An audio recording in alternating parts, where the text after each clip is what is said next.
Let's make a chuck roast with vegetables in the Dutch oven. Add a little avocado oil to your Dutch oven, 1 pat of butter. Season your meat with Montreal steak seasoning. Put your meat into the butter and oil mixture. Flip your meat after a few minutes. Pull your meat aside and let it rest. Rough chop an onion and add it into all that flavor. Add in some garlic. Once your onions are translucent, you're gonna add in 1 beer to deglaze the bottom of the pot. Add in some of the sauce that no one can pronounce.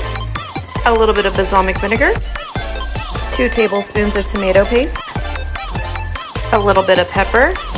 Add in some chopped celery. Some baby carrots or chopped carrots. Some frozen peas. Chopped mushrooms.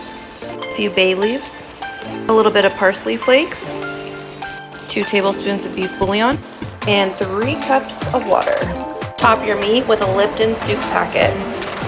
Next, you're going to want to take your meat and nestle it back into the bottom of your Dutch oven. Cover it up and put it into your oven. Cook at 350 for 2.5 hours. Here's what it looks like when it's done. Lighting's kind of weird. The meat should just shred apart super easily. The rice and enjoy.